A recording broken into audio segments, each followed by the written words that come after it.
But the show must go on. The show must go on. Hey, ladies and gentlemen. I'm not going to say boys and girls because they don't need to be watching this. But let me get my girlfriends in. To be honest with you, I know I said at this time. And it is at this time. So, hold on.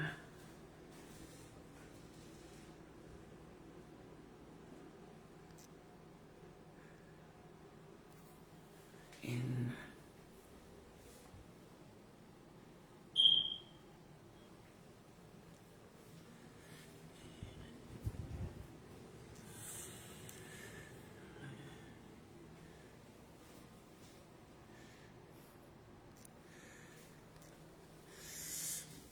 okay. Am I painting a little too hard, ladies and gentlemen? Am I painting a little too hard? You know what? Hold on, let me see if they are in the, they should be coming in the building. Guess I'm gonna start by saying,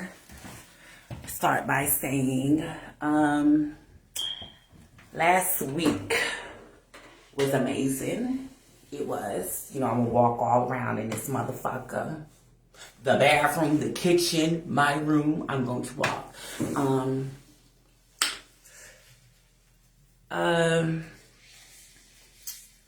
I hate to say it, but one of my brothers told me not to claim it, that I'm going blind in my left eye.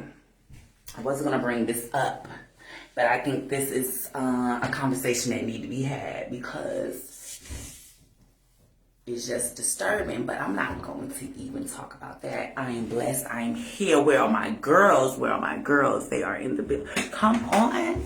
I should have called them. You know what? And I am going to call them. I'm going to call them on the other phone. Sisters, don't tell me now. Where my other phone at? Where's my girlfriend? You know what? People just think I'm kind of like crazy. I'm not crazy. I'm just different. I'm so different. When you see star quality, yes, I need to be on somebody's red carpet, right? Hey, hi, I'm a character, people. Hey, I'm pretty, and you can't take that away from me. And a lot of people try to take that away. Come on, Miss Lynn. Okay.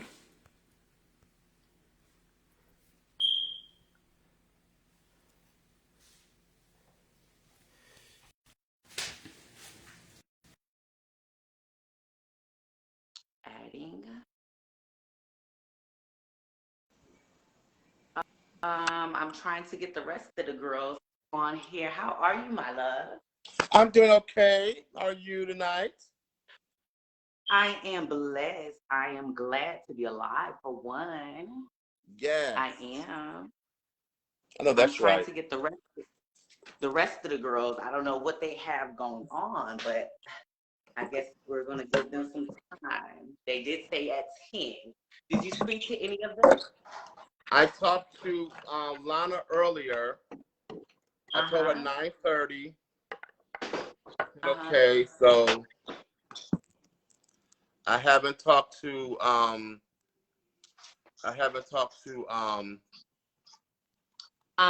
Valentino.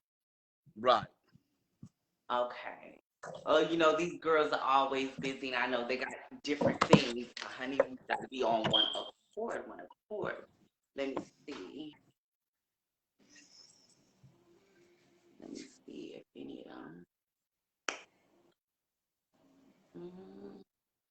Okay. Adding to the. Hello, hello. Hello. How are you? I am wonderful. How are you ladies doing? Fabulous this evening. Fabulous. Of course. Wonderful. It's good to be here. I'm so God blessed us with another opportunity to come together to speak about something real and to speak on truth. Right. Um, 10 o'clock. I guess we can lollygag however. So, so So what how's have everyone's y'all been up evening? to? Huh? How was everyone's evening?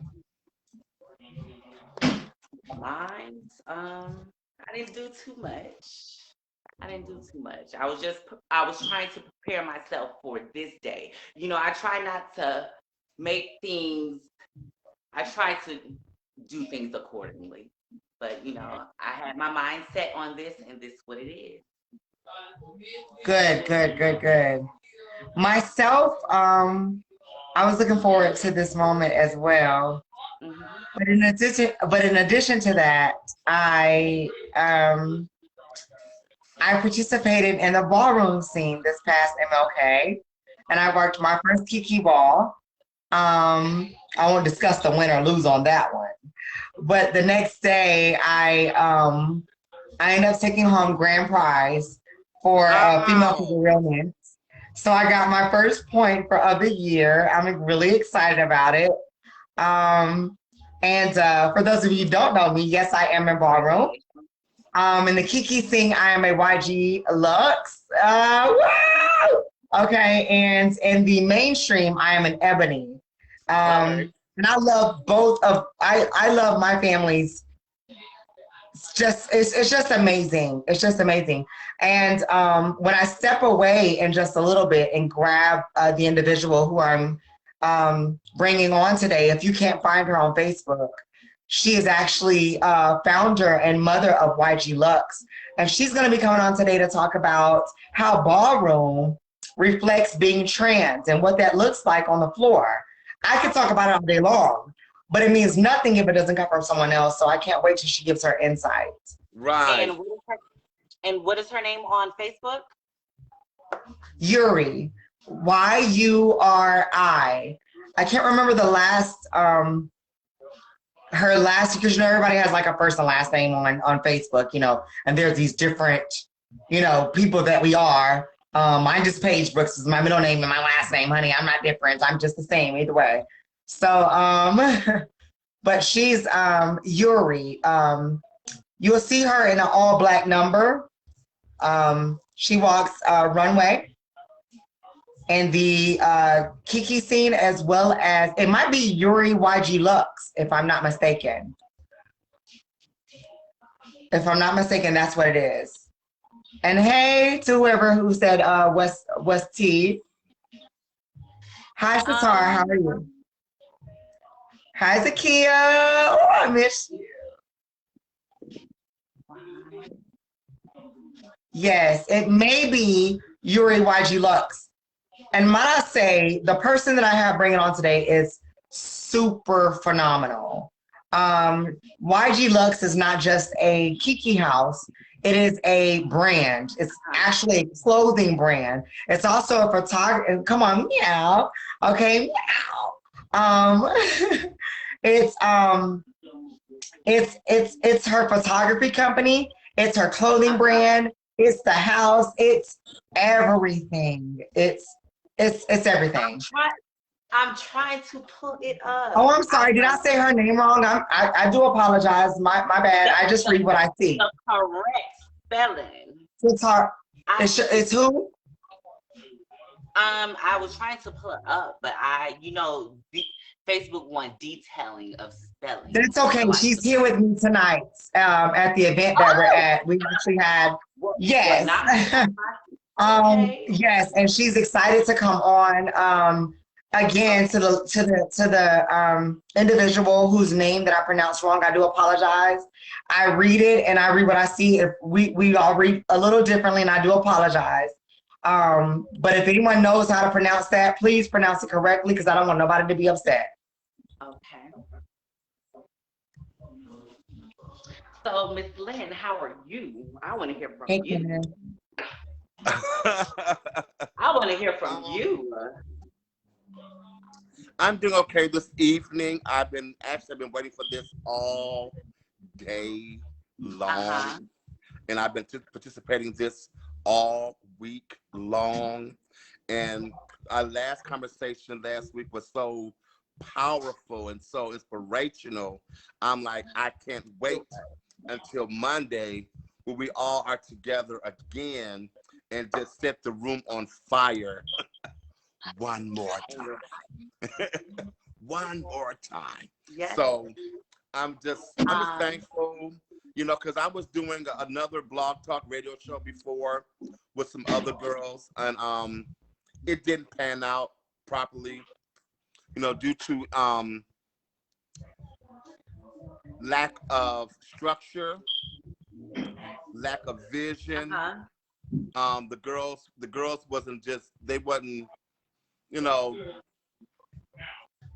it wasn't there, right? Like it should have been, you know what I'm saying? So I was like, you know, why not give this a try? You know, everybody on this panel I know, everybody on this panel I adore, you know, especially the fact that my daughter is on here makes it even much more better. And, you know, I'm just like, I think this could work out really good. So last week when we talked, I wasn't camera ready, but I made sure I was camera ready tonight. Period. So I'm just thankful and grateful for the opportunity to be on here with you ladies and really have some real heartfelt, you know, in-depth discussions about, you know, life in general, what it's like, you know, to live as a trans woman, what it's like, you know, to have this you know, current events that's going on in the world and how that affects us as trans women and things of that nature. You know what I'm saying? Because, you know, we don't have to talk about just trans issue, just life issues in general that we all face, whether we are trans or not. You know, so right. But it also affects us too, being trans women as well. So we can talk about all those things and bring, you know, and bring a lot of awareness to different issues that needs to be tackled that aren't being tackled today in our community. So this I think would be a great opportunity to do so. So I'm looking forward to all of that. Wow. And I must say to you ladies, both of y'all look quite fabulous tonight, I must say. Thank you. Just a little lightweight. I'm trying to find my other phone because I would love Valentino to I would love that too. I would love that too. I'm trying to find my other phone and I'm like, but you know what? I said I'm not going to be lost because I already feel like I'm losing my mind any goddamn way. But if we would, however, whatever, you know, because I'm trying to pull her up, but she know where to that find would be us. Wonderful. That would be wonderful. I mean, so perhaps you could take us into the discussion for today. Okay, well, it's the person that I would like to interview, and I'm going to have him. Hold on.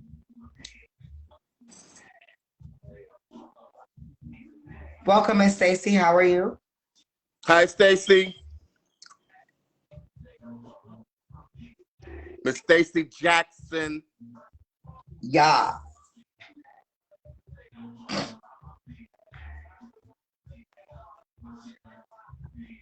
Where? Hold on. What's up, Charles? That's my brother. You know, it's the Indiana thing. Mwah, mwah, mwah. Okay. He should be entering in the building. For those of you who are not aware, doctors have that a glass of red wine is good for you. Just a single glass, though. Don't overdo it. Come on, Eve. Fine, you know, we talking a whole bottle now. One or two. Not a whole bottle. Just a glass a day. It's healthy. Oh, it is. Yes. He is not. So I don't want to be disrespectful. Go ahead. Ooh, I would love for Charles to come on and add trans as it relates to police. You know, Charles is one of my good friends. I met him. Oh my God, Charles, when did I meet you? You were in high school. You were still in high school. I think he was like 18.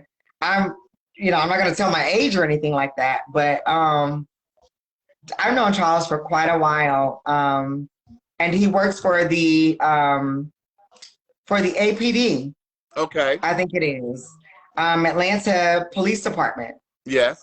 And when I tell you, he probably, and I know not even probably, he does have so much insight on what it is to be an officer, especially during this time, as it relates to trans individuals or those of trans experience, and what that looks like, and what that means, and how we can protect ourselves. So it would be great to have him on.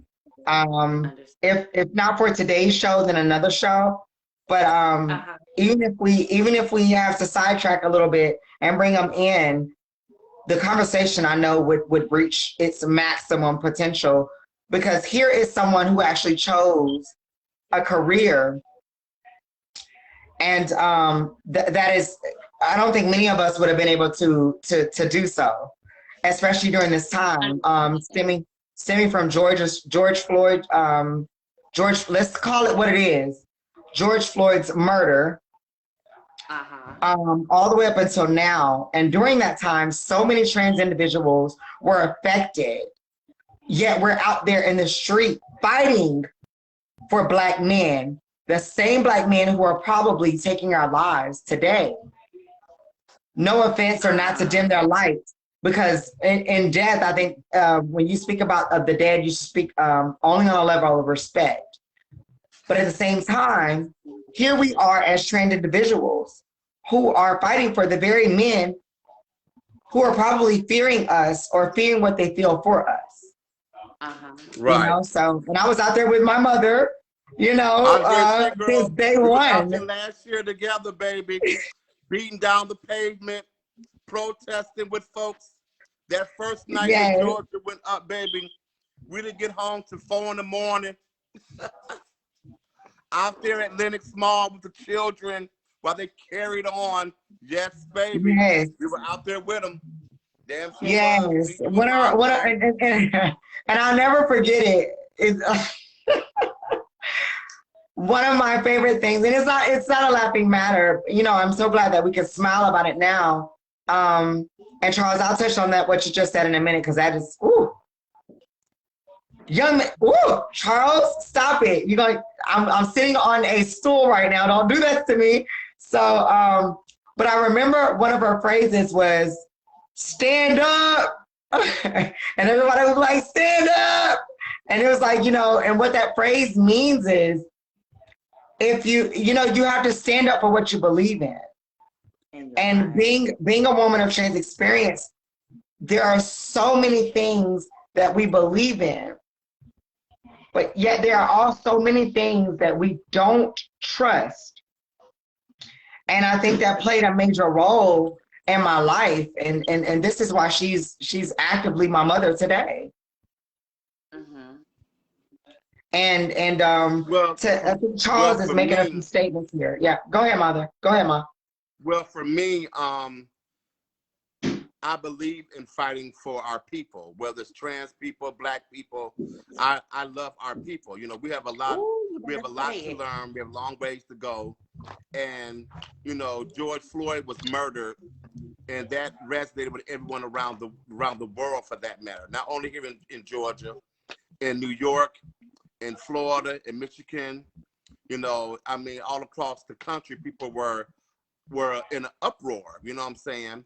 And at some point, a stand must be made. We cannot keep allowing for the police to just take our lives and we not do anything about it. We not stand up and voice our opinion on it, So, when I saw, because I'm from Detroit, Michigan, so when I saw that Detroit had went in, I'm like, wait a minute.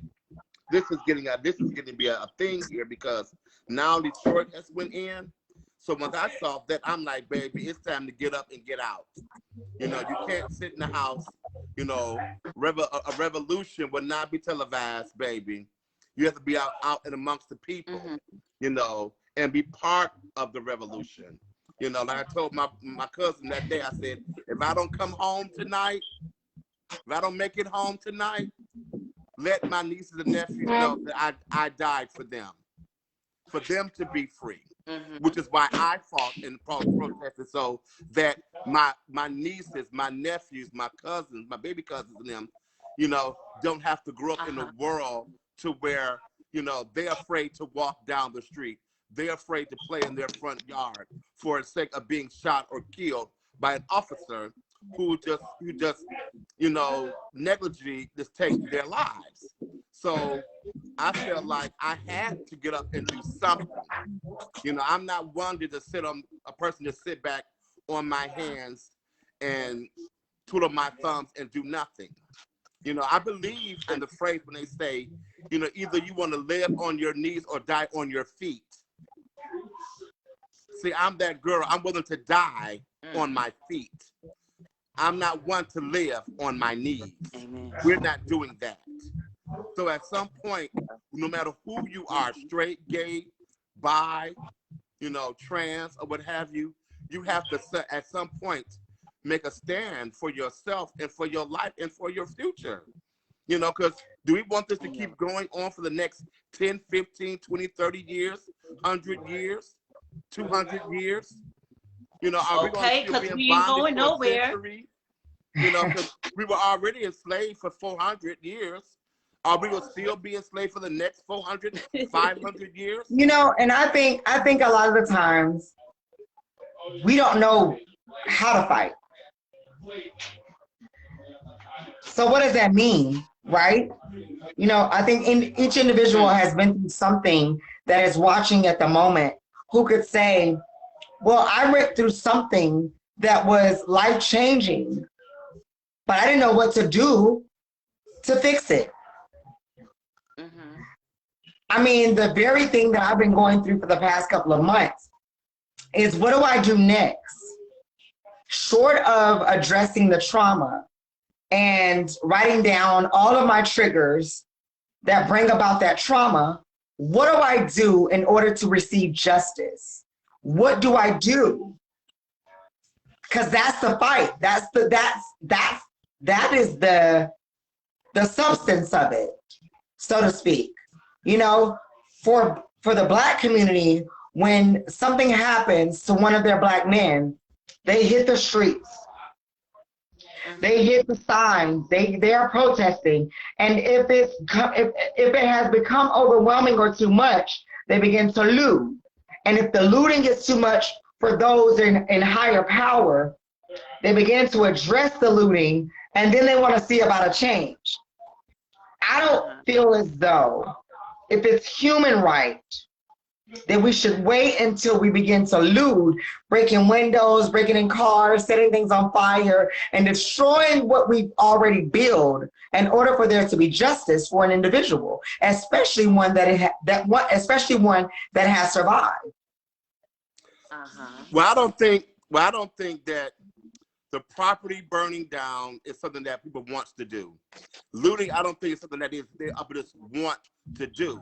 I believe the burning of property, the looting of things is a way to grab attention, because, you know, do we value property over human lives? No. So the thing with that is that it says that, yes, we take these things to make a statement. You know, you're not going to keep doing this to us, and we do nothing. The looting is a statement of being tired. You know, the system is already fucked up. People can't get jobs. I believe that. Is bullshit. So It's not that I agree or disagree with looting. It's the fact that I'm concerned about getting there. It should not take that. Mama, you remember when I was in the hospital, and I was saying to you, we're gonna handle this with dignity and class. And that was significant to me, because it's oh too often do we experience trauma And then we sit in front of a camera and we're yelling and we're screaming because we have not yet addressed the triggers. So by the time that we even get to the point where we're speaking out loud about what happened to us, we look like angry men instead of looking like concerned for one, women. we are angry. For one, We are angry. But I want to explain to people what that looks like.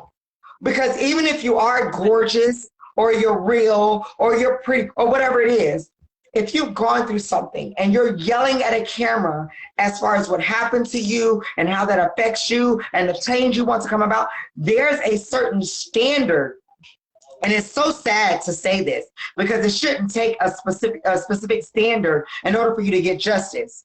But let's face it, we live in a society that wants to see things come out and play out a certain way. So when this happens to me, and I was sitting in the hospital, and my mother can attest to this. I said to her verbatim, "Mom, I do not want to come off as angry, even though inside I am yelling, and no one hears me.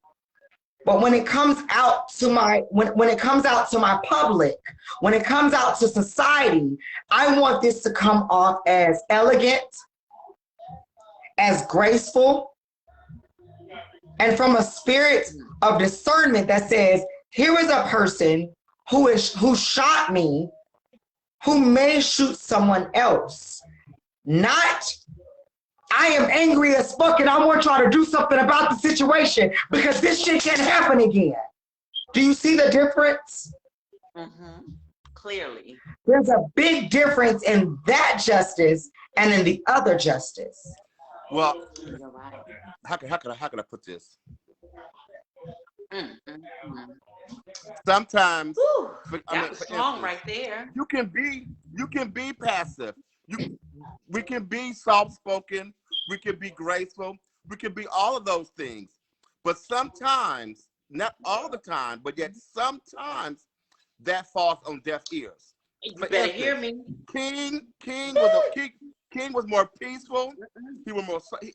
I wouldn't say soft-spoken, but he was stern in what he said, firm in what he said. Absolutely. But yet sometimes they didn't hear that. Malcolm was the more or less hellraiser, head buster, when the bust hits and all that. That was Malcolm. You have to have both. The thing is that you can be soft-spoken and graceful as much you want to be. But sometimes, girl, I agree. They don't hear you. They don't I hear agree. you when you don't. And that's crazy because it's funny that you say that because I feel so unheard. But see, which is why I've taken. But Lon, hold on. But see, in your case, it's different. You're one individual whose life was damn near taken away. So of course, you don't want to come off as too aggressive either, but you want to be stern and firm in what you say, in your deliverance and what you say. But when it comes to like, I think that when it comes to being heard when it comes and please, those who are watching, comment. When it comes to being heard, when I speak, I don't demand your attention. At least I don't in the flesh. But my spirit says, I hope you hear me. I'm speaking to 2 cops and 1 detective. But that will come, Lana. See, the thing about that is, well, to be honest with you, can I say something? And your tone would demand that. Go ahead, baby. When it comes, I'm just going on my mind. When it comes to police, I don't even get them involved anymore because it doesn't go in our favor.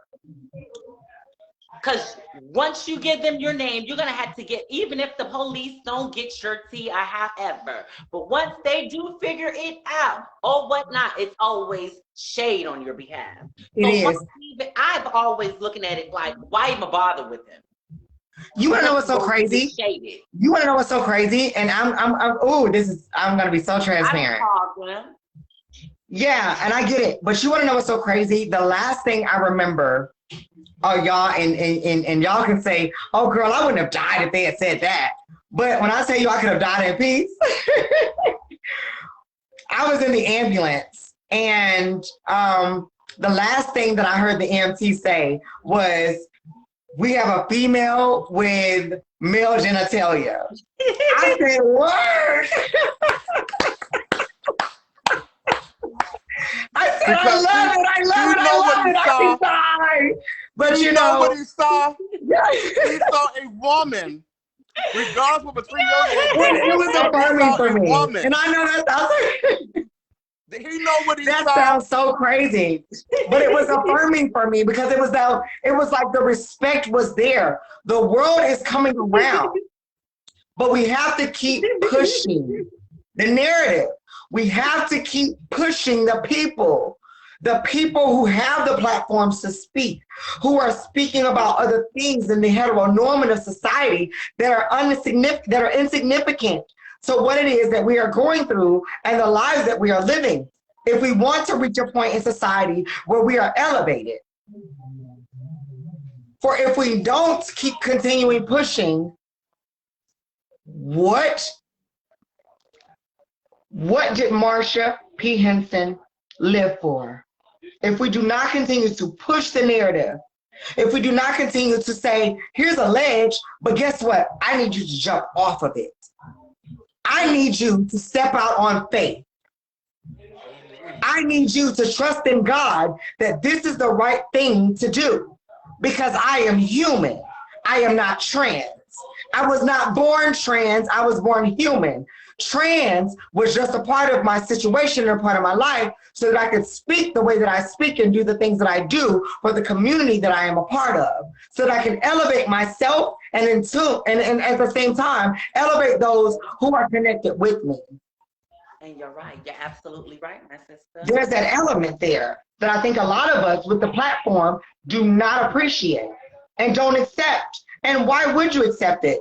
With that platform comes a lot of backlash. Mm-hmm. It does. It comes with a lot of it comes with so much backlash. Oh my God. Are you ready for it? Are you prepared for it? And because a lot of us aren't. For those, that's the thing is, are you ready? Are you you're ready right. for the fight? And if you have to ask yourself if you are ready for the fight, to be honest with you, I'm not going to say that. What I'm going to say is, if you have to ask yourself if you're ready for the fight, you're not ready. However, I've always been taught and grew up, instead of getting ready and questioning whether or not you are ready, be ready. For you are ready in this very moment. If you are watching this live, you are ready. If you have tuned in from the beginning all the way up until where we are now, you're ready. You're ready for the change. You're ready for the difference. You're ready for the epitome of what it means to be a part of a community that no longer wants to be ostracized. Hold on. Here. Oh, what's her name? Is trying to come in. Please add Charles. If y'all don't remember, Charles is a part of APD. He's a cop. Charles Anthony? Yes. He is, oh my God. Y'all, if I got to introduce him before he comes on. He is wonderful. I watched him grow up. Do I have to invite him in? Charles, if you see on your screen where you can add a request so that she can accept you. Anthony? Charles Anthony, yes. Okay. You may have to send him a request because I don't know if you are friends. But if you're not friends, if you weren't friends, here we go. Hi Charles, how are you, baby? Ah! I'm excited. I had to put on my earpods, so I had to make sure I can. That is okay. So let me continue. Let me finish introducing you, and this is gonna be short. I promise you, I won't be long-winded. Okay. I've known him since I think you were 17 or 18, maybe 18 or 19 when I met you. 18. You were 8? Yeah. Okay, so you were 18. And I remember you sitting at the counter doing your homework. Yeah. And I looked at you that day and I said to myself, I said, he's going to make a difference and he's going to be somebody because he's doing the work in order to get to where he has to go. Because there was so much going on around us. There was even a guy there that you took a liking to. Yeah. Okay. And y'all were together and you were entertaining a relationship. Okay, not to expose you too much, honey. But I say that to say this. Okay. That was a distraction.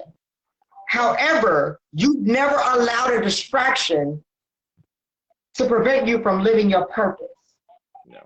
And here is a person, y'all, if I must say I love you so much, that I love so much, who is a part of our community, who knows what it is, okay, to be discriminated against, to know what it is to live with the love of family, and to know what it is to live with the love or the disrespect of friends who call themselves friends but aren't technically friends.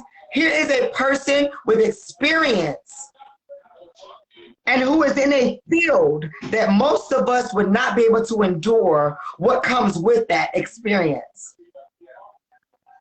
I want to introduce to y'all one of my favorite people on the planet, Charles Anthony. I appreciate it. I love you too, Lana. And it's an Indiana thing. Period. How much that is? How much that is? Okay, stop. So listen, I'm gonna say this. I'm gonna give you some couple of key points. I'm gonna give you some of my goals that are some things that I want you to. It's called enabling objectives. In order for you to not understand, you don't have to understand what I'm saying, but more so just hear my perspective. I'm not looking for understanding. I'm just sharing my story. Listening. I've been listening to y'all the entire time it started, and just for you to see where the change has come. Mind you, I am sitting at the very table. We were trying to come on with. I'm sorry. Go ahead. No, you're fine. I'm sitting at the table, and I'm sitting at the table in these conversations.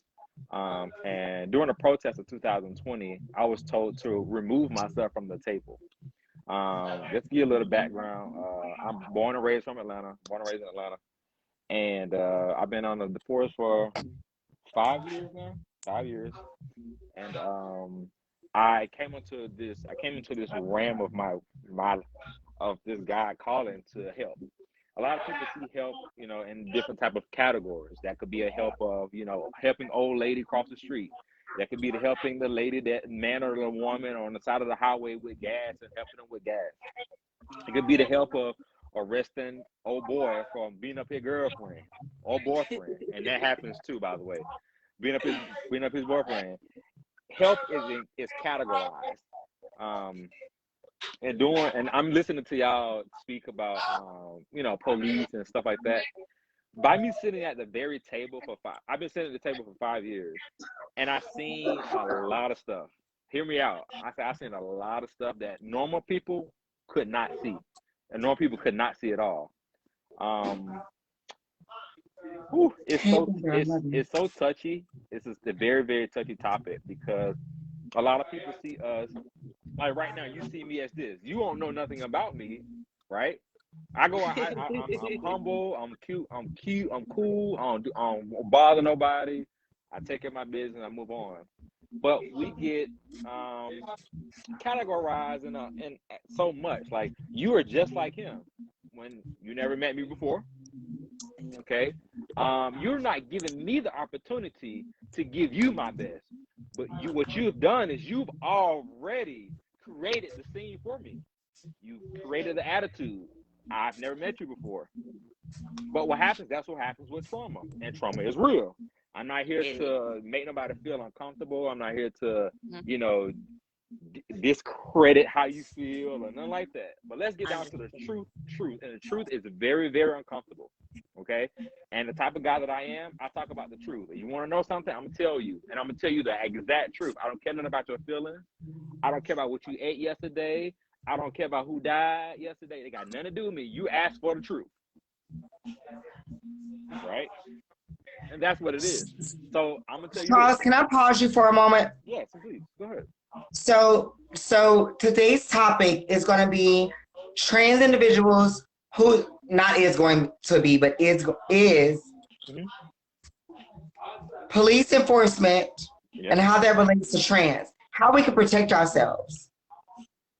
Okay. Because it's not all the time that, especially with those of you who know the situation I've been through, that we get the respect we feel we deserve when we've gone through something and we contact law enforcement. How do we go about addressing what has happened in order to get the justice we well deserve? That's a good question. One thing, the most foundation of it all is respect. That's on both sides. Okay, you can't be asking for help and then have an attitude with the person that's helping you. Okay, so the foundation is respect. Once you give respect, it shall be received. Okay. Number two, if you feel, I never forget, I'm tying this into a story. I did a traffic stop and she was trans, and I noticed that because I'm in the community, I know what's going on. And I said, "Ma'am, you okay?" She was like, She was shocked. She was shocked. She didn't know what to say. I'm like, and I kid y'all not, when I say she started crying, and I didn't know what to do. Now that I don't do emotions like that, but I didn't know what to do, y'all. I was like, "You want a hug?" I mean, I don't know what you want. I mean, what the fuck you want? But she didn't know what to expect, because I'm assuming that in the past it has been something totally different. So I'm gonna tell you how to fix that problem. And I agree. Sometimes you have your Malcolm X's and you have your Martin Luther Kings, okay? And I do believe that you have to have two of those people that exist, but you have to know your part. Don't be coming. If you Malcolm X, don't be coming over here, Martin King. If you Martin Luther King, stay over there and let Malcolm X do his job. I'm a little bit of both. I'm a little bit of both.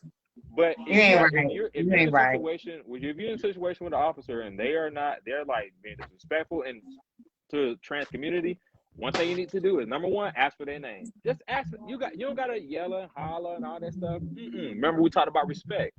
You keep your foundation. You keep your foundation. You don't have to come out of yours because of somebody's coming out of theirs. No. Hey, ma'am, sir, what's your name? Okay. Thank you so much. What's your badge number? I appreciate it so much. You're gonna give me the ticket?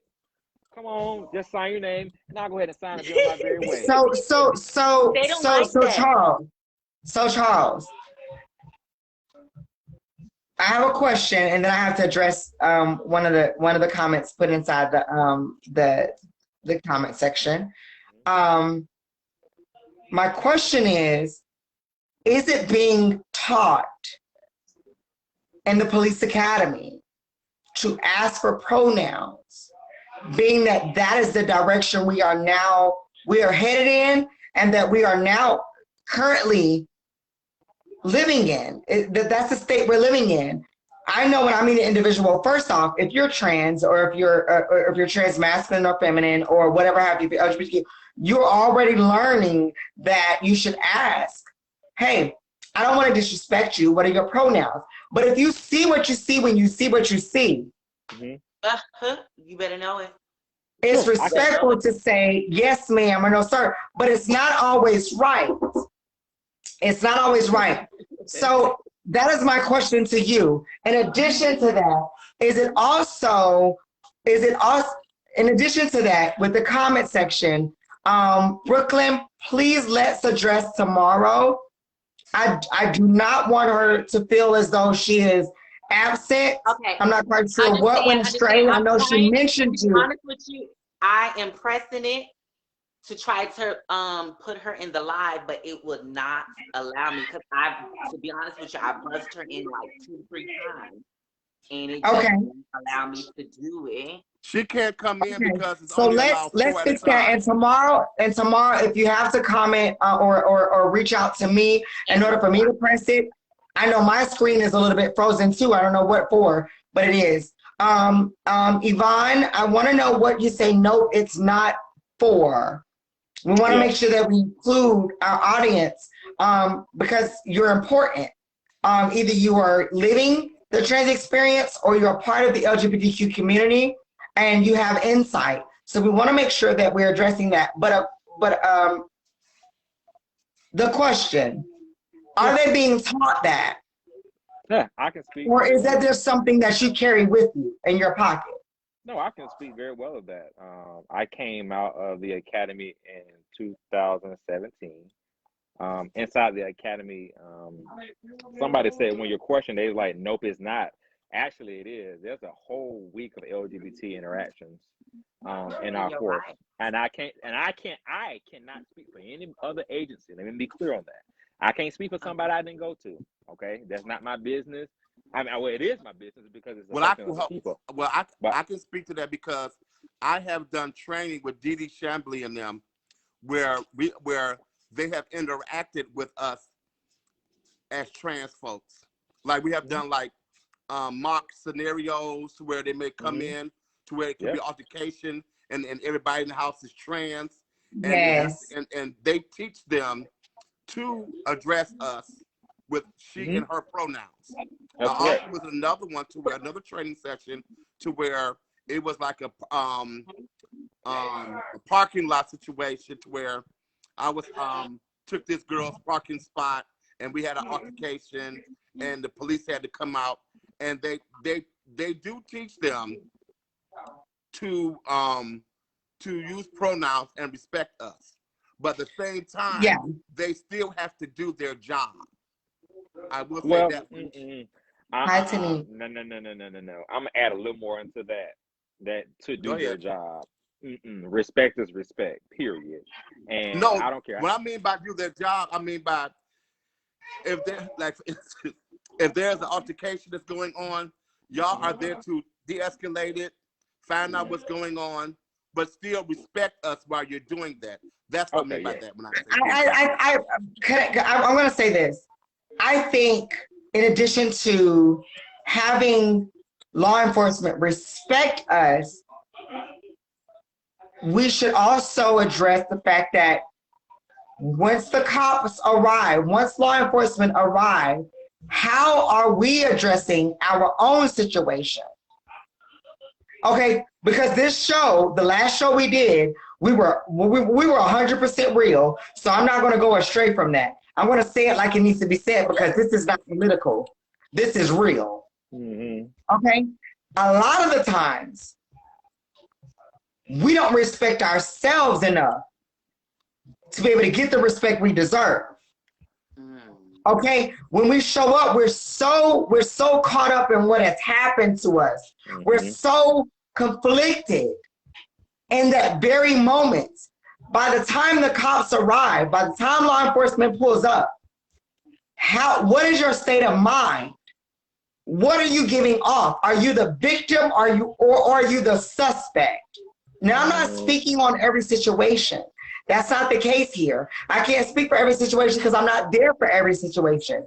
What I can say is when the cops showed up for me, I was in my right mind and I have been shot in the head.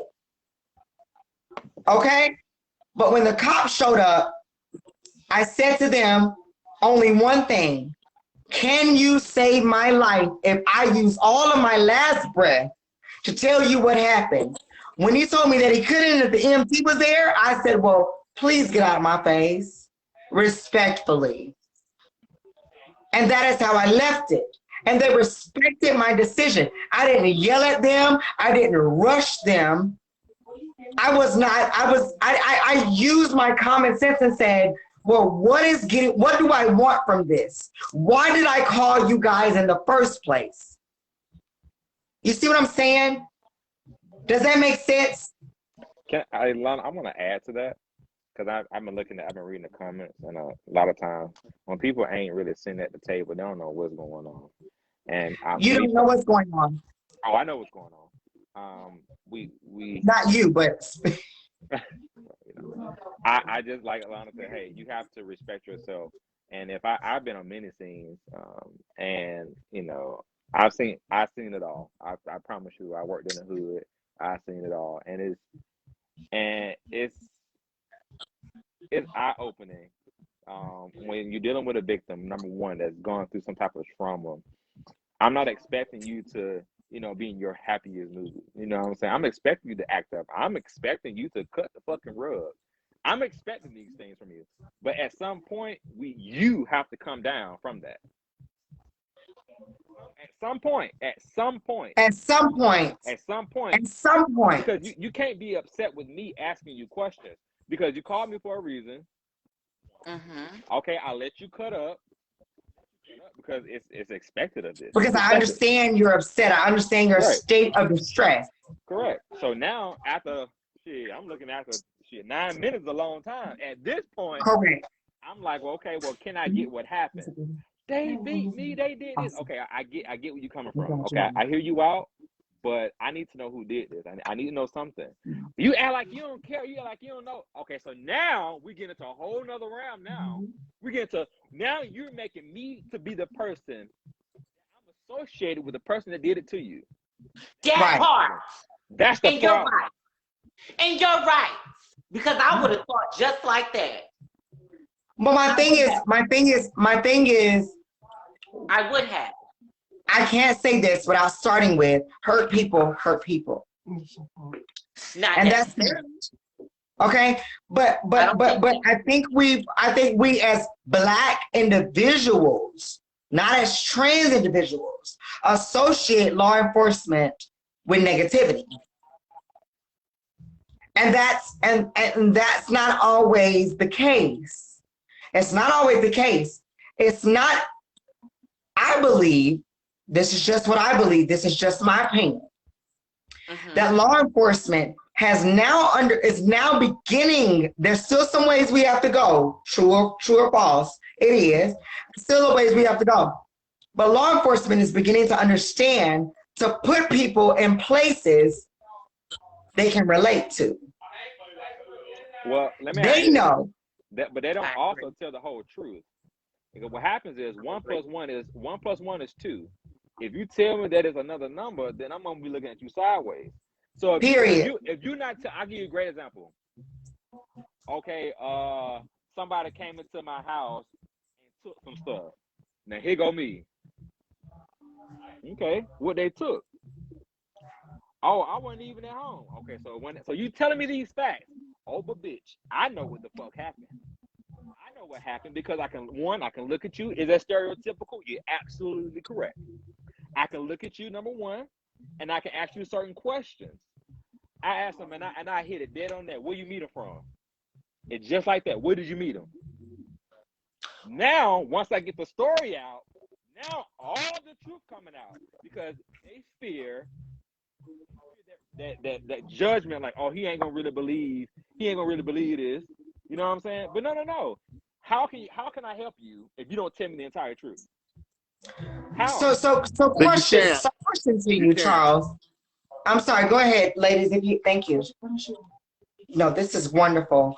Well, for me, I would say, I have dealt with these officers more than one occasion. And what I've learned along the way is that you can't be hostile. You know what I'm saying? You have to be able to talk effectively to them. You can't be hooping and hollering and acting crazy. One thing I've learned, when you come that way, they hear nothing you have to say, really. Here's the thing. I believe this. So you have to bring it down. You have to bring it down to where they can hear you. So for me, like whenever I've had to call the police for a situation I may have been in, I've always learned. I talk calmly. I'm not hooping and hollering. I'm not screaming or whatever. I come down. By the time they get to me, I done went through all of that. So by the time you get there, you arrive. By the time you come to me, Charles, and you arrive to me, I'm like, hey, how you doing? Once you get there, you said it best. Like when the law comes, calm down and comply. And I feel comfortable talking to you. So now we can both talk to each other without it being hostility, without it being me being angry or you getting frustrated because I'm angry right about now. You see what I'm saying? So it's all about your approach to the situation by the time they get there. Most people, but keep in mind, most people lead with their emotions They're already hot, upset, angry. Then the thing about it is here, police y'all already don't have a good track record. So the minute y'all come into play, they already feel like some sort of way anyway. That they even have to call you. They worried about now, am I gonna go to jail? I may get shot or killed now. So they're thinking all kind of crazy stuff in their head. But if they I want to piggy bank off that. Calm down and talk. You don't have that issue. You know what? May I say this? Go ahead. You know what, ladies? This was your guest, Lana. This was your guest. This was your invite, girl. Yes, and I love him. What I will say is, Charles, is it not true? And this is just from experience, not from your field of choice. Do you feel as though people and audience, if you're watching, please correct me if I'm wrong or agree if I'm right. We feel as though two things, that the law enforcement won't believe us if they don't see what we feel versus hearing what happened. One. Two, because we are leading with how we feel and what happened to us, Understand. that you will look at us as a woman in distress and not lead with the fact that we're trans. Girl, I wish I could be. Okay, I'm gonna let you speak in a minute. I'll say this. When we look at, there are some black people that don't know how it is to be white. There are some white people that don't know how it is to live in the skin of being black. There are also some people out there that don't know what the hell be going on in the LGBT community. Okay, we have to just understand that we can't just expect, oh, these motherfuckers gonna understand what I'm going on. What everybody know that it's a totally different world over here. Yes or no? That being said, we as a community also have to be patient with them to break it down, because some people just don't understand. It is what it is. Some people just truly don't understand. Okay, I don't know how it is to be trans. I can't speak on that. I don't know. I don't know that feeling. I don't know that it's like, damn, this is that moment. I don't know that feeling. True. I know I enjoy being a man. I love my package, and that's all I know, right? I'll say this: the trans community, when they're being approached, say, "Hey, my name is Miss Lana Brooks. Hey, what's your name, Miss So and So? Hey, what's your name, Mr. So and So? Hey, what's your name, Miss So and So?" Makes sense. It makes sense. And you are now setting the foundation of what you want to be called instead of trying to challenge. Because it defines your pronoun versus your name. Correct. It could be Miss Christopher Johnson. My name is Miss Johnson. And I can respect that. I can respect that. You have to set the foundation, because if you don't, again, do you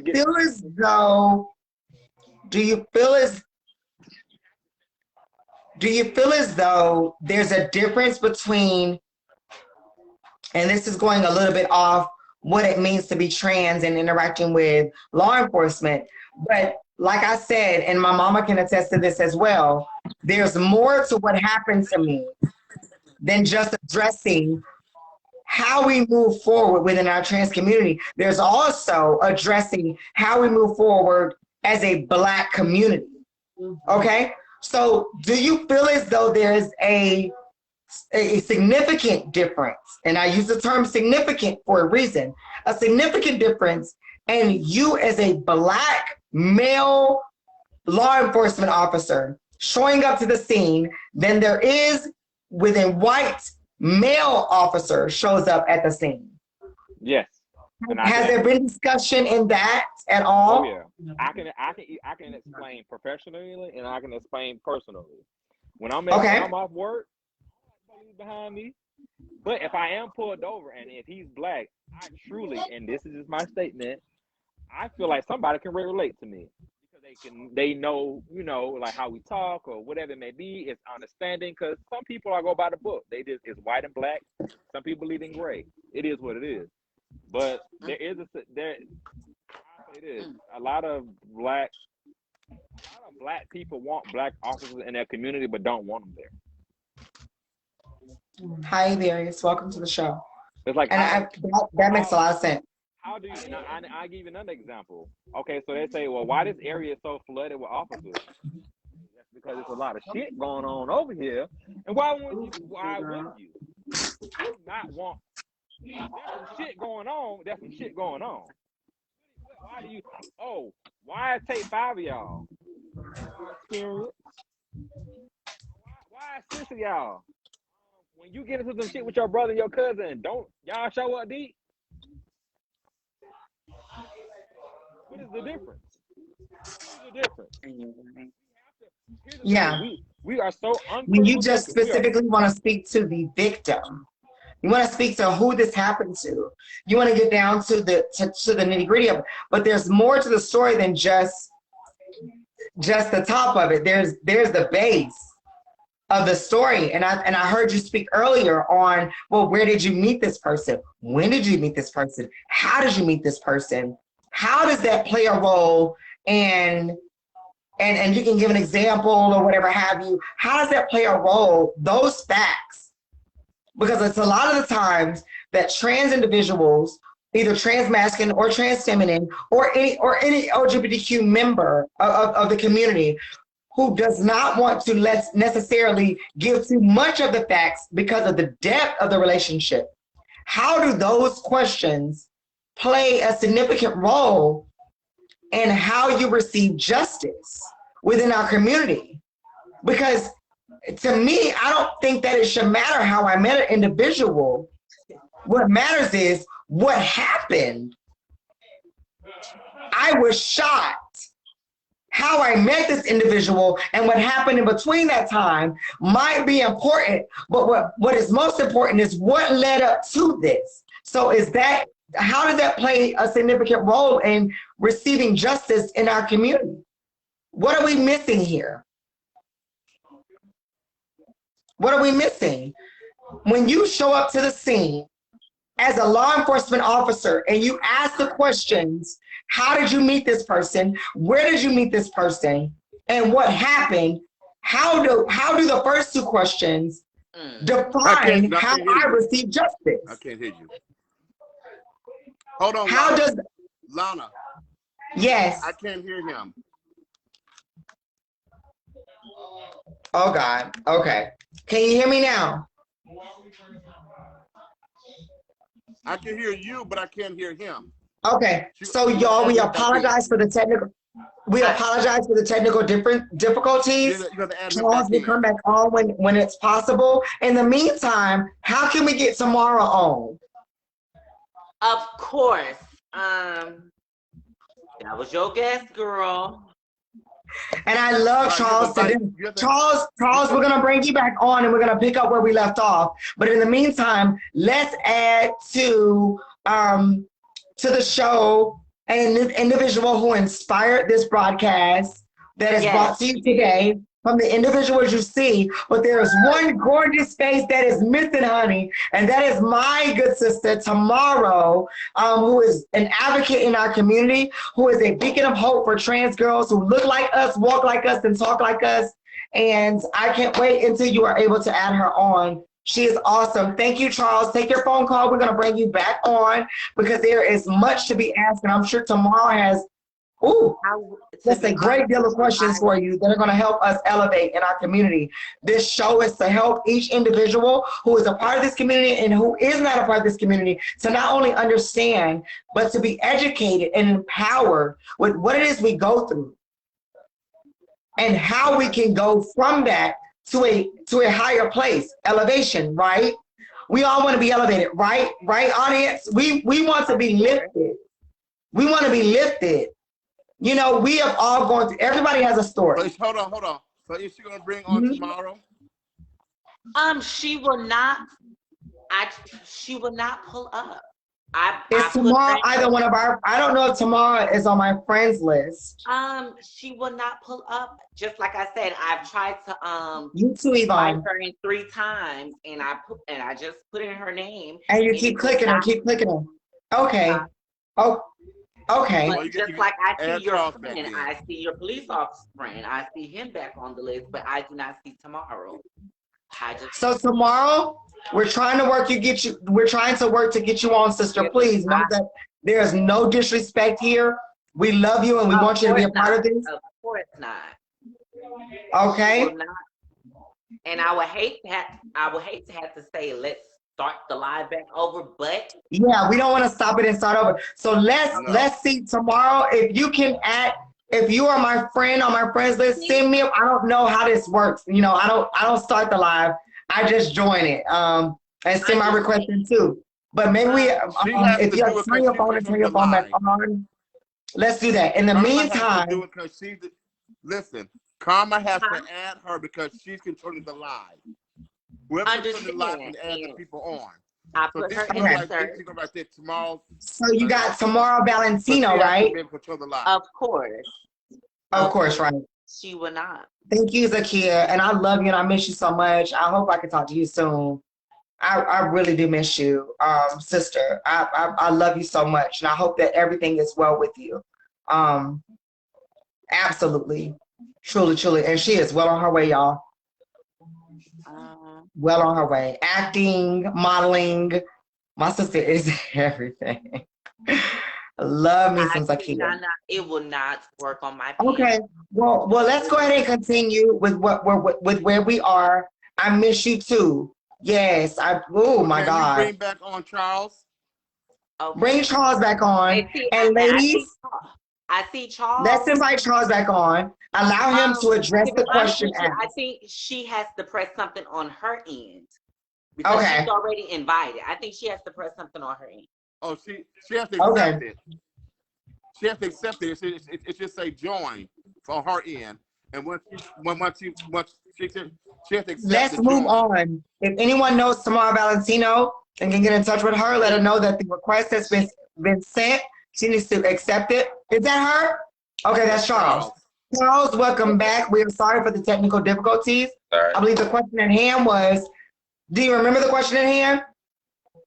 If you do not remember the question at hand was, there were 2 questions that are asked by law enforcement that I heard you say earlier. I wanted to know how those questions affect or prevent us from receiving the justice that we deserve. Those 2 questions are, where did you meet this person? How long have you known this? How long have you known this person? That's a 2-part question. And I think it was, how do you know this person, or something of that nature. How do those questions affect how we receive justice? Because I wanted to know, why is it so significant, that information, if what has happened to me has already happened to me? All that matters is what happened this moment, this day, or the hour, or the minutes before you showed up. So, while y'all are doing that, I'm sorry to interrupt. While y'all are doing that, I'm going to go and grab my next guest that we're bringing on today, and I'm going to let him address the public with that question. Thank you.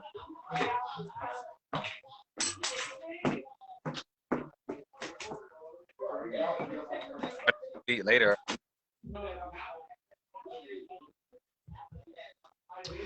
Well, this has been an interesting one, honey. Well, I is while on that, but my background always is to establish where you met this individual at. So if I came to you and you say, "Oh, this motherfucker, he stole my car." Okay, where did you meet him at? Oh, I met him at the Walmart.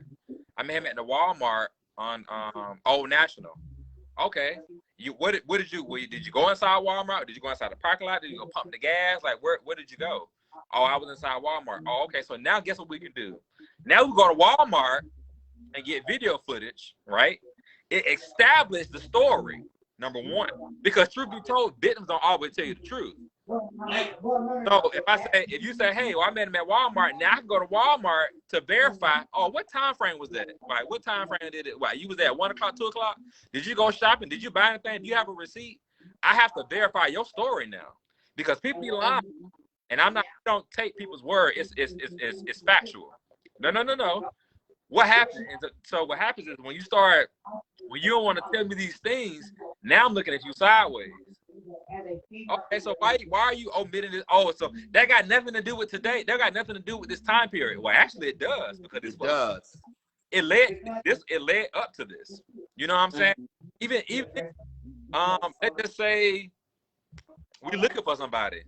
Oh, we can send another agency down there to go take care of that. But if you don't, I love you.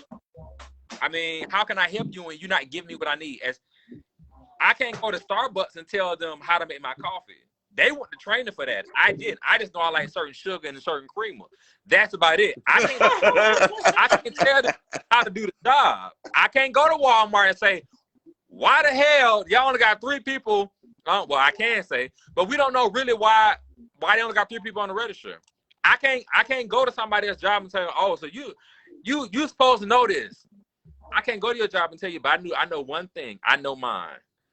And if you just follow me, right? If you just follow me and and answer my questions, this will. Oh. So I'm not sure where he went or what's going on. But at this time, we'll address the comments. Okay. Okay. But he has a point. If the story is not being told correctly, then they can't do the investigation. That's so they correct. have to ask you who, what, where, and why. So, I mean, that right there to me is self-explanatory. If you're not being honest in the interview with the cops, then how can they help you effectively? Even though you may feel like that don't apply to what's going on at the moment, but it established a motive, how long you've known that person, and how long you had a rapport with that person that you had the incident with, which is why they ask those questions. Some of those questions they may be uncomfortable because you may not want to tell them all of that, but a lot of times they need to know those things in order to help you to achieve the justice that you're looking for. With that being said, Charles, my next question. I could have been a detective myself. I could have been really. I could have been. Come on, my sister. Because I get both points of views. If you're not honest, they can't help you. So where do I sign up? Shit. You know what I'm saying? Seriously. Even with me, when I've had altercation with police, whatever, I've always was truthful with them. So my next their help. And see, with me, I've never been combative with one. But what I will say this much: I get better results out of black officers than I do white officers. I get better results with them because it's easier to talk to my own kind, I would say, than talk to a Caucasian one. Even though I still have the same approach with them as well, but I find it be a little more easier to talk with a black officer opposed to a white officer. Just saying. Well, you know what? Y'all need to when people are calling officers and it's a black person, I think they should bring a black officer. Well, a lot of folks feel like I disagree with nowadays that they should patrol by and ethnic this is not groups. a racist thing. Blacks should patrol black it's just neighborhoods. my experience. Whites should patrol white neighborhoods, so forth and so on. That's how a lot of people feel. But people understand that we end up in the black and the white neighborhood, honey. Wait a minute, ladies. I want to say this. What's your name? When you pull up, go ahead, Charles. Wait, listen, girl. Listen.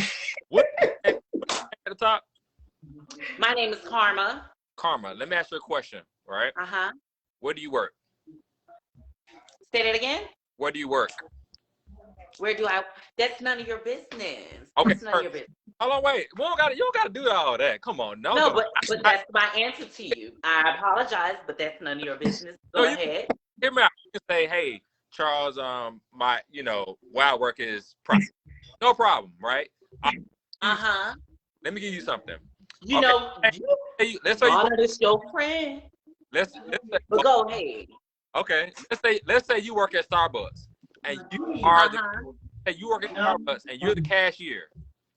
And white lady walk in and say, "Oh, I want somebody white." She has that choice. She has that choice. If that's how she want to act, you understand? She has that choice. If that's how she wants to act. Cannot. Oh wow. I If that's how she want cannot. to act. I cannot. I'm just saying. And if that's how she want to act, she want to act like that, then fine.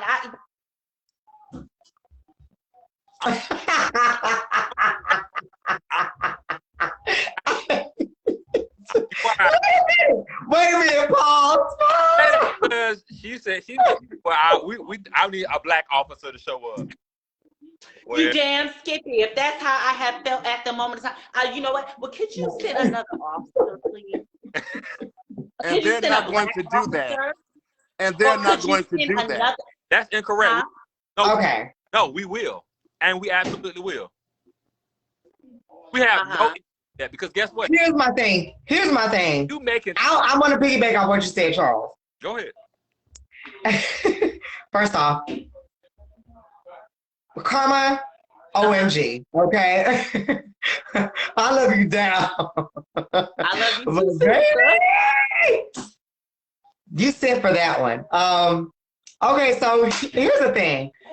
When I pull up at one of my favorite fast food restaurants, okay, and y'all can disagree with Burger King, the majority of them are going to be black. Yes, we know. But if I pull up and they're Caucasian, I don't say in my head, oh my God, they're Caucasian. I simply say, is my order right? Did I get the correct change? I understand. And did I get it in a timely manner? I don't care if you're white, black, Chinese, Indian, Hispanic. I don't care what your color or creed is. What I want are the correct results. And I feel as though, and see, that is why I stated with what happened to me, that there's more to address than just the trans community. There's also the black community that needs to be addressed, because as black people, we ourselves have ventured off into this segregated, racist, prejudiced state of mind that are also chains, by the way. So we have to be able to address that trauma. That trauma says, oh, because they treated us that way, then we should treat them the same way. But the triggers are when we see that color in front of us, or the lack of, are we going to address it in a disrespectful manner, or are we going to pay attention to the results? Pay attention. Well, for one thing, Lana, keep in mind. Hold on, now. I'm gonna go off topic as far as like cops go a little bit, but keep in mind that the white community doesn't have a good track record when it comes to the black community to begin with in the first place. So there's already a wall built up when it comes to us and them as it is. So the minute someone black sees someone white, a wall goes up, because we know we have not been treated fairly within the system of them to begin with. So a lot of times, yes, our systematic trauma of racism in this country for 500 years automatically comes into play when you see one of them. Because you already feel like the minute you see them, that they're not going to treat you justly. So that happens. What happened to Ruff? What happened to Charles? He hung up? No, he didn't hung up. I kind of thought that was that. But we can discuss more about it. Okay. So you understand, you know. So a lot of times, so that be where that comes from when they see whites, whether it's a cop or not. They already know that they have already treated us unfairly throughout history. So when you see them, that happens.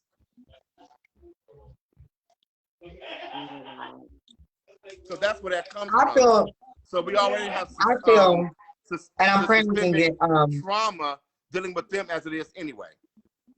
yeah, absolutely, absolutely. I think, and what I love most about our segment is that we tend to talk about solutions instead of problems. So now that we've talked about the problems, what is the solution? How do we get past the trauma? How do we prevent the triggers from reminding us of the traumas we've been through, so that we as hurt people don't hurt people, so that we can get the justice we deserve, right? Right. Okay. And my thing is, I believe one of the solutions should be opening our eyes to the possibility of the difference that is now, that is already taking place. It happens. I feel as though there's more that needs to be done, but the difference is now, because you are living in the now. So if you worry about what happened yesterday or last year or the year before that or the year before that, you're going to always be living for those moments versus handling the situation the way that you know and believe in your heart that you should receive it now to get the results that you need for tomorrow. So when I see a Caucasian individual who shows up in uniform, I expect for him to respect me, regardless of whether or not he understands me because of my skin color, or because I'm trans. Or if I see a white female law enforcement officer show up, I still expect the same results, not because of who they are, but because of who I am. And you're exactly right. And you're right. And you're right. That's how I look at it. But that's when, that's why I was saying, when if the results don't go out your way, then you call another police that is my color. You know, Yeah. I'm not bashing the white police officer, but once I see that it's not going in my favor, then they, you know, but just like I said, I try not to get police officers involved in anything, because it doesn't turn out to be good. And this just so happened to be the Sunday here, but here we go. Here she goes. So moving right along, and I hope that what little has been stated, and if the audience wants to hear more about law enforcement and how it relates to receiving justice for the trans community, both trans feminine and trans masculine, please let us know. Let Karma know. Please inbox her. Of course, and inbox y'all as well. Yes, inbox tomorrow Valentino, inbox her as well. And I pray that we can get her. Yes. So if we can move right along here, there's so many. Karma. Go ahead, Mama. To be all in fairness, Charles wants to know why you removed him. I kind of felt like it was a little tension, or was that just me? No, friend, we don't do that. I don't think I don't think it was intention. I don't. And then this happened to be a little touchy subject, you know, because I try not to get involved with the police. Not saying that he's not for me, anything like that. But you understand, I'm being honest. You want the honest God truth. And then when he asked me about which. So Charles says it wasn't. What?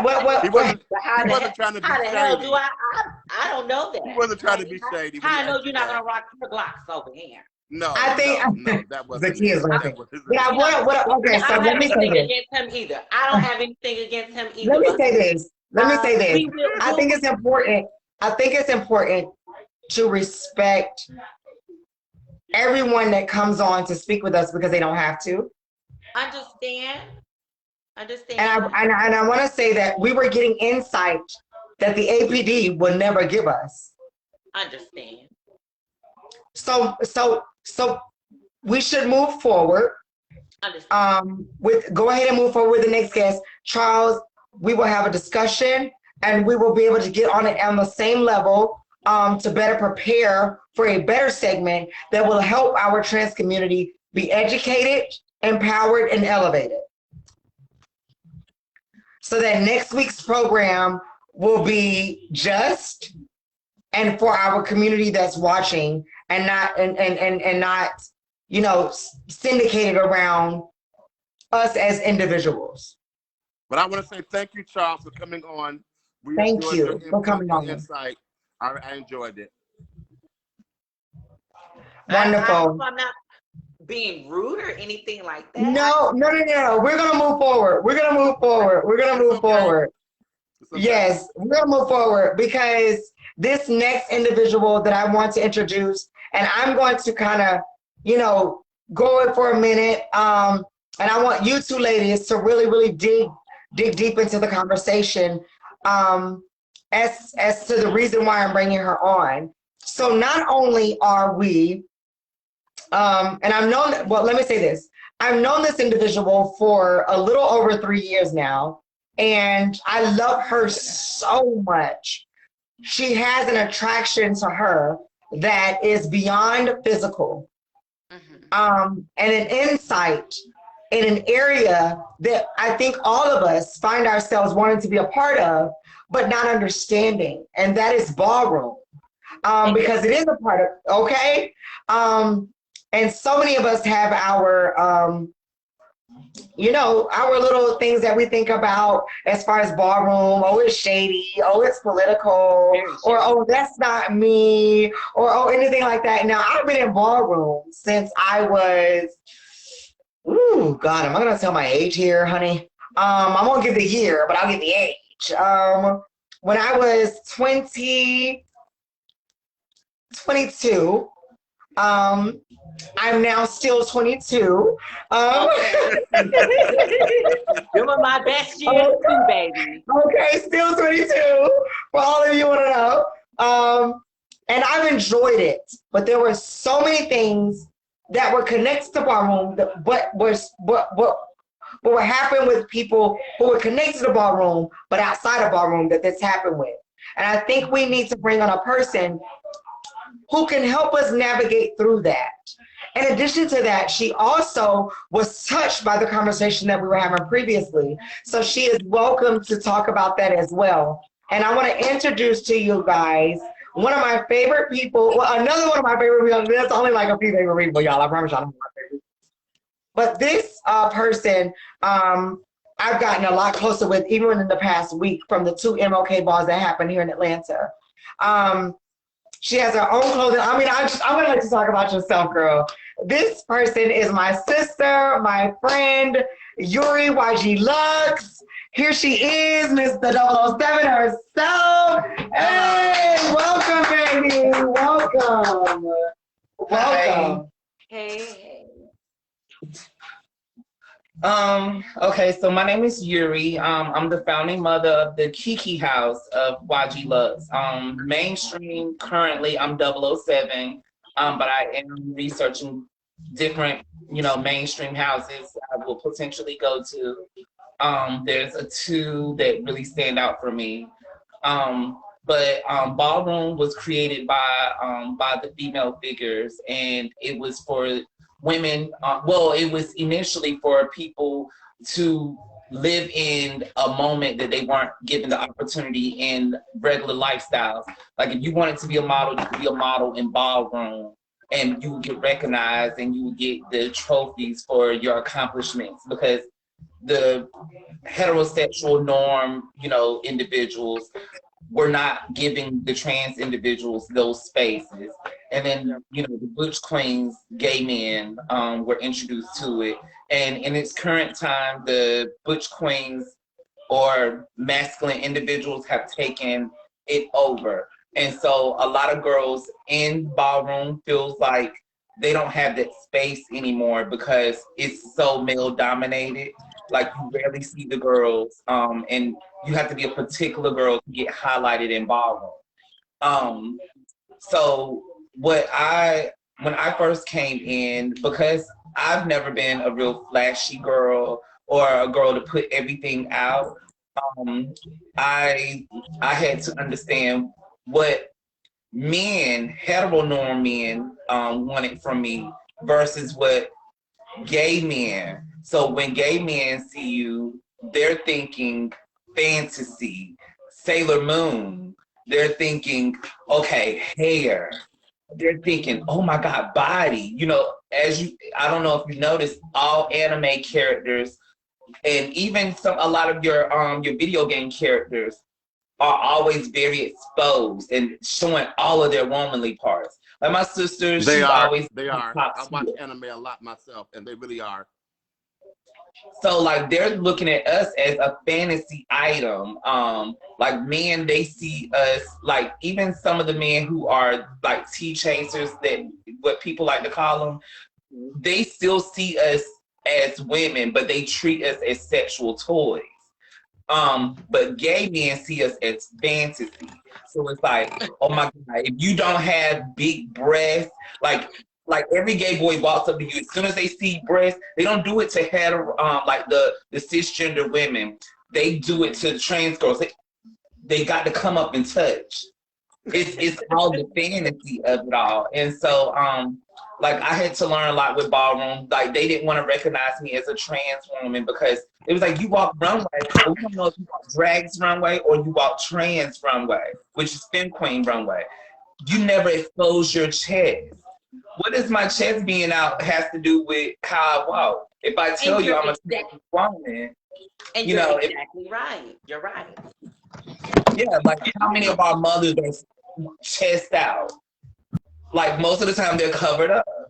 You know, like a lot of cisgender women, depending on the age, they're not getting the really long extensive nails or the really, really long lashes. It depends on the age range and the lifestyle. And so a lot of things that are fantasy, like the nails, like the city girls, anything that's fantasy that you wouldn't typically do from day to day, if you're not living up to that, you're not seen in ballroom for some gay men. And it's typically like women are put on the pressure of, even with runway, they expect you to always wear a heel. And then they want you to be able to beat boys who come around in sneakers and dress shoes and spin and flip and they're like, you're not doing enough on the runway. You expect me to do all of that on the runway in a heel that he was doing in a flat shoe? You know, And so you're right. yeah. So But you it's gotta just suck it up. You have to suck it up as a female figure.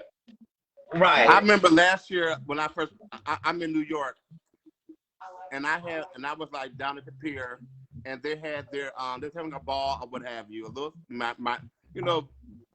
a little ball going on down at the pier, whatever.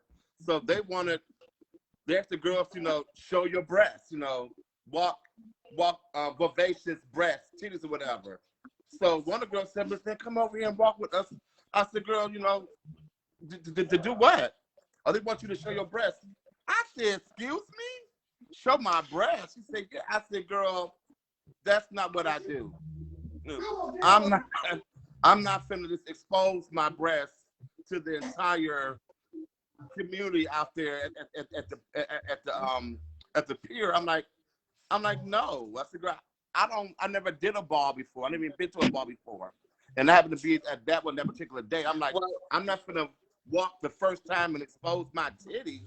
You got me fucked up. So I kind of understand what you're talking about when they see us like as fantasies and sex objects, I would say. I agree with you on that.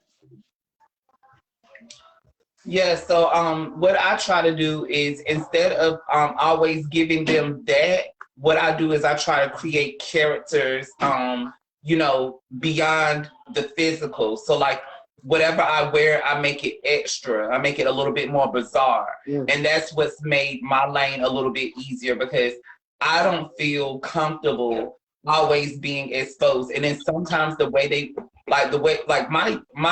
chest doesn't sit this high.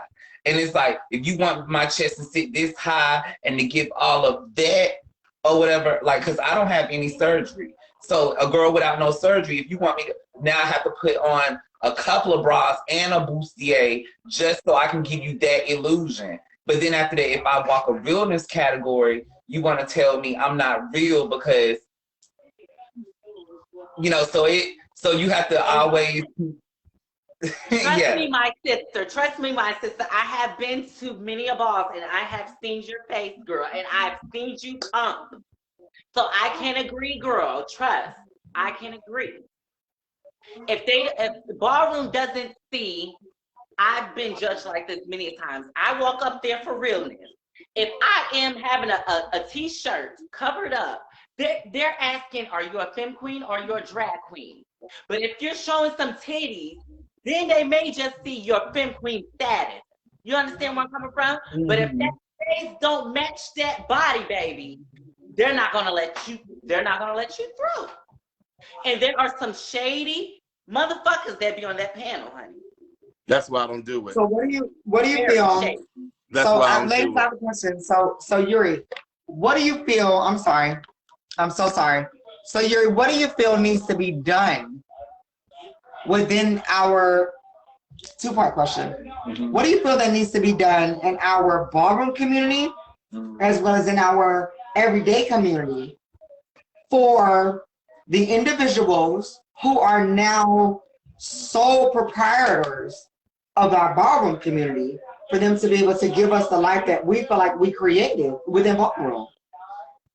Because there's a disconnect there.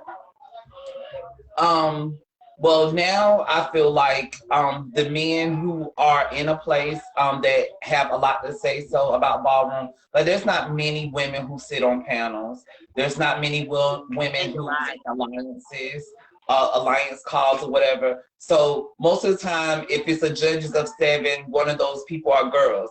And so if those men aren't educated on what it is to transition, if those people aren't educated on, you know, what it takes to present yourself, like a lot of them just see the fantasy part of it. Like I was saying, like they see, oh my God, that's Vanessa Frost. She is so over. Her titties sit up to here. Her body's this. She's light skinned. She looks like it's all her hair. And she's that girl. She looks like Aaliyah. She looks like this girl. But not everybody looks like, I know that there's girls who look like my bus driver, but you want to say she's not as real or she's not as sexy because she's not a video vixen. So I think the men of the ballroom community need to educate themselves or get educated, be open to it on, okay, yeah, we need to understand that there's different types of women. Not every woman has to be the super pretty girl. Baby, when I tell y'all, she just said something that sparked the energy within me. They won't. Like you said. What may I ask you? What may I ask you? Mm-hmm. How do you classify? If you were on a panel and you had to judge a girl's realness, what do you look for? Now, what do you look for? Okay, so for me, I look for mannerisms and I look for like obvious like image of what a woman is. So if you have pretty much an image that I can translate to womanhood, I understand. You don't have to have your nails. My sister doesn't have her nails done. She works at a factory, so she can't get her nails done. So if you can deliver what type of woman you are, like you're not stuck being the sexy woman. You can be a working woman. You can be an executive woman. You could be a woman who's in construction. Like, and that's another disconnect with ballroom. They have all these subcategories for the male categories. It's like schoolboy, executive, there's thug. Women is just femme queen realness. You're stuck in a box. You can only be one kind of woman. And so, girl, you better say that. You better say You better it. say that. So let me ask you a question. I ain't missing shit. I ain't So never been to my one next thing. question to Yuri. They're not even about real life because, like I said, women come in all shapes and sizes. You know, everybody ain't video vixens. Everybody ain't built like Beyonce. Come on, all Everybody women ain't built like, you know, like a Barbie doll. You know, and some of them folks, that shit ain't even real themselves. And you're right. You know, Right. women come in all shapes and sizes. That makes a woman. Shit, all shapes So and my sizes, next honey. question. I ain't a size 10 no more, but I'm still Hello. Okay. So my next question to Yuri would be, do you feel as though real life society judges us in the same manner that we get when we are at that judges panel? No, I don't. I go anywhere. Just me personally, I know that there's some girls who do not get the same out turn. But for me personally, I've never gone anywhere and been disrespected. Now, when I'm in the workforce or whatever, a boy might show interest and have more conversation than a cisgender woman would approve of. And the first thing she wants to do is like, that's a boy, right? Because she doesn't like that the trade has interest in me because she, desires him as well. Or she feels like it's not right that I get any attention. And then sometimes the gay boys without knowing it will put you in a situation because all the boys will be liking you and not know the tea. And they be like, oh, you think she pretty? And they be like, yeah, she fine folk. You know her? Yeah. That's a boy. Because they want the gag factor. And so it is sometimes either they're wanting to gag them or they're wanting to shade you because it's like they want to make you uncomfortable and the boy don't know low key that he's like a butch queen, but he's living a stealth, life as hetero, even though he's down low.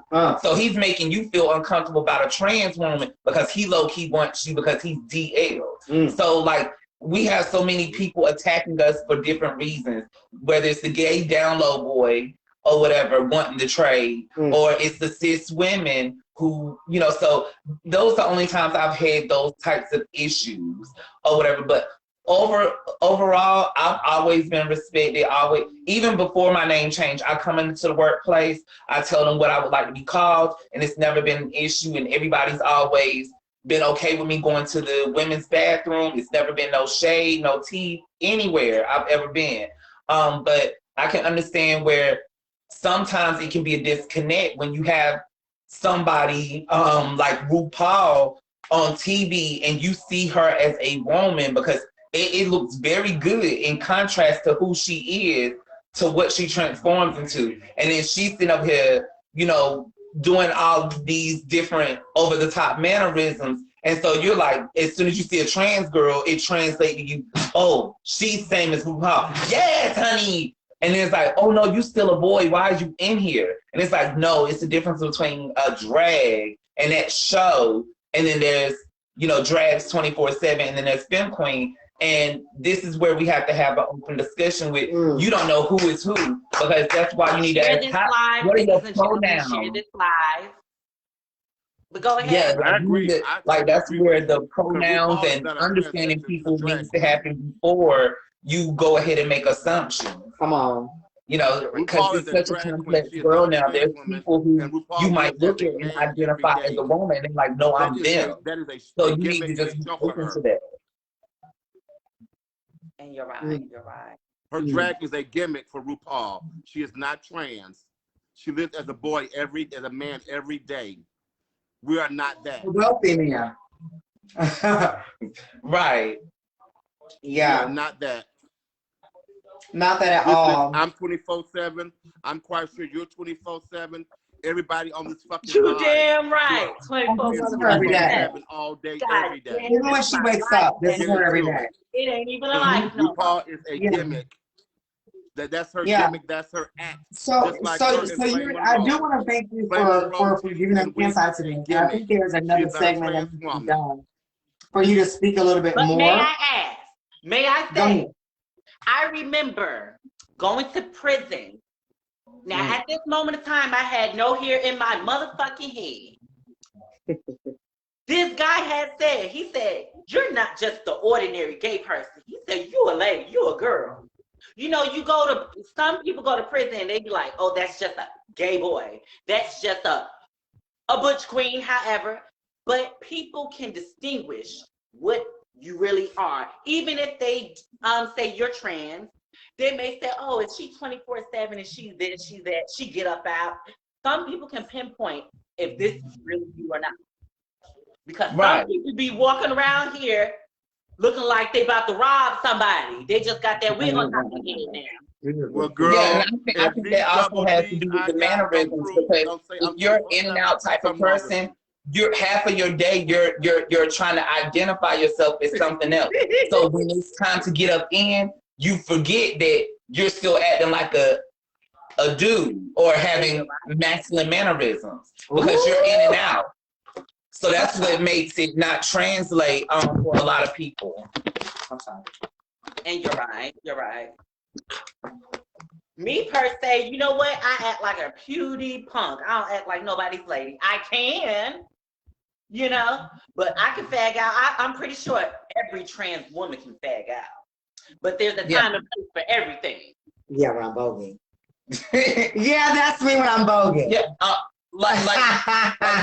like even with my little sister when she was a little girl, she would have on a dress and she would sit with her legs open.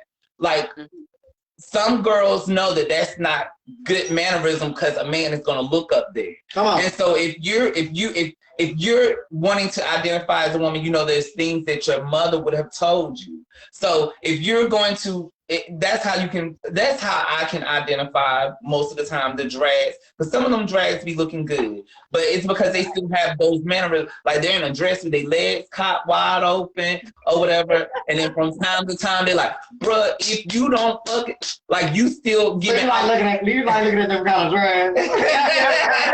No. You let that look good. I mean, there are a lot of them that look really, really good. Show you right. They look really, really good. Like you will gag if you go to a ball. You like, she is trans. Like, no, she's drag. Period. Or whatever. Like my auntie podcast. Period. Right. Like now like a fat push. Like now I'm checking for areolas. I'm like, let me get an areola. And then that's not even really something you can check for anymore. Okay, because let's take it off. Yes, God. But let's you know, right. Lord have mercy. So ladies, I want to thank Yuri for coming on, but I cannot send her away. But I cannot send her away without addressing all that she does and provides for our community. In addition to that, what she's got going on and where you can find her at. So I have a Kiki Ball in Tennessee coming. It's the birth of the Tennessee scene. Tennessee does not have a Kiki scene at the moment. So me and a few legends were waking that scene up. And so I'm throwing the first ball in April out there. Also, I already said founding mother of the House of Wachi Lux. Let me see. I do photography. I do videography. I write scripts for a couple of LGBT, web series.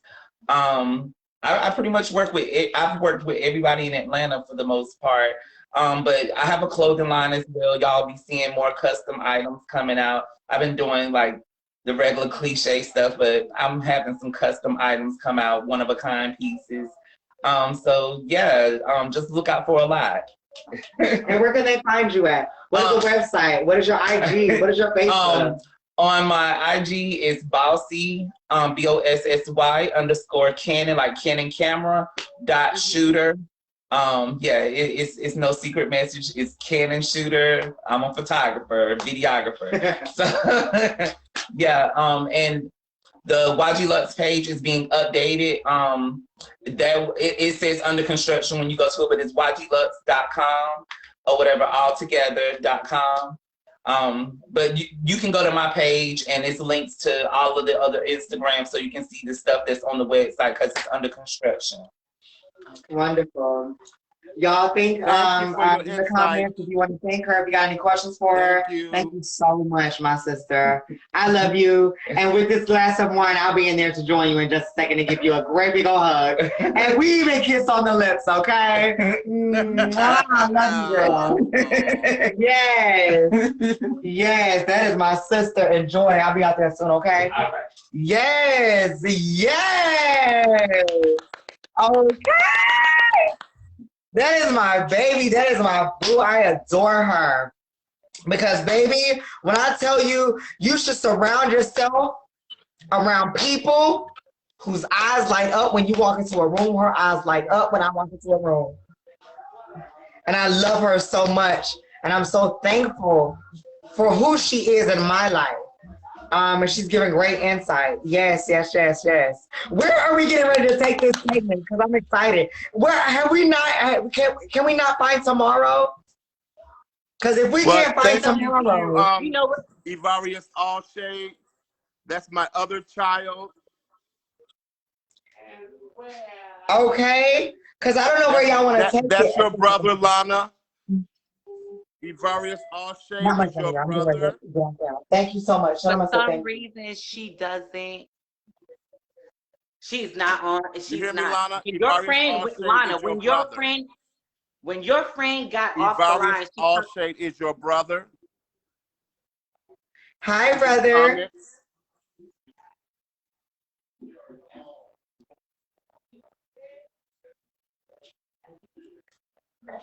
So I want to, okay, so the comments say, because you're transitioning and you should be true. The other role, excuse me, that's how people get clocked and created that narrative.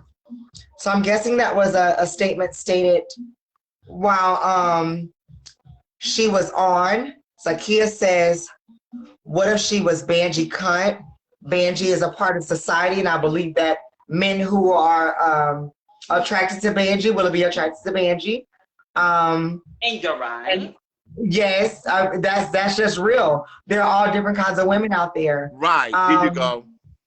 Yeah, there are all different kinds of women out there. I mean, and there are women that can switch it up. I mean, And this is why a lot of people say I'm country. A lot of people say I sound like I'm from New York. A lot of people say I'm bougie. A lot of people, but you will never know who I am until you get to know who me, because I am every woman.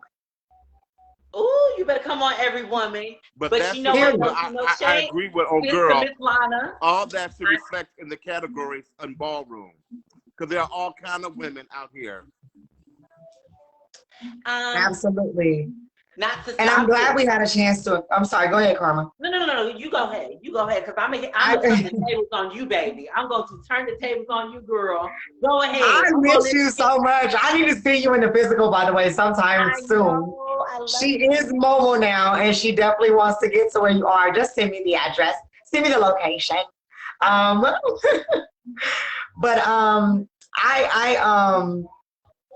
Oh God, and I've had a brain fart here. I just want to say I love you ladies so much. Mother, you already know how much I adore you. And sister, I'm glad that we have created a foundation where we can be able to come together. I do want to see more of you. I hope and pray. Are you in a rush? Are you in a rush?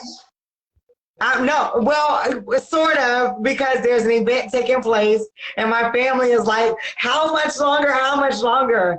But if you ladies want to stay on, I will unfortunately have to depart. Okay, so I'll save that for next week, girl. I got some questions for you, girl. This is good anticipation. Ooh, the suspense is pounding. I love it. I love it. To everyone that tuned in, I'm going to say from me, and everybody else can say from them, you could have watched anything on social media, but you decided to tune in with us, and you decided to participate. Thank you and all you decided to be present. I appreciate that, because I now feel affirmed in your statements. I feel affirmed in the fact that you recognize us. And that I just want to say thank you, because you don't have to. You don't have to. You could have done something different. Hell, you could have turned up. Okay. But you turned down, you paid attention. So thank you. Meet us meet us next Monday, same time, same place. Of course. And hopefully next Monday is with Tamara Valentino. We are sorry that she could not be present today. I'm not quite sure what happened with the technical difficulties, but if I cannot leave this broadcast without saying that is one of the founders and creators of this segment. Tamara Valentino, we give her credit and we give you love, my sister. We hope that you get that love. You're still here in love, girl. And you're right. We miss you. Yeah, so I'm thank you. All right. Oh, y'all don't make me goddamn. Yeah, I feel so bad. Ow. But I enjoyed this speech. I enjoyed everything. How you feeling, Miss Lynn? I loved it. I enjoyed the night. It was great. It was everything. I enjoyed it. So yes, we're gonna close the night out. It was beautiful. And we're gonna see you guys next Monday, same time, same place. All right. Tune in into Girls Talk. What's the time? What's the time, ladies? 10 o'clock. 9:30. 9:30. We'll Oh, let is it everybody- 9:30? 9:30. We'll let it. Are we gonna switch it to 9:30? I'm 9:30. in agreement with that. I mean, in the room. Here's the thing. Let's keep it at 10 because honestly, I get out of school at 8. So I want to make sure that I can make it home, relax myself, pour a glass of wine so that I can really dig in. Understand. So Yeah. So 9:30 it is. And you're right. Yes. All right, y'all. Love y'all. Good night, Love you too, everyone. sisters. Love you, mama. All right. Later.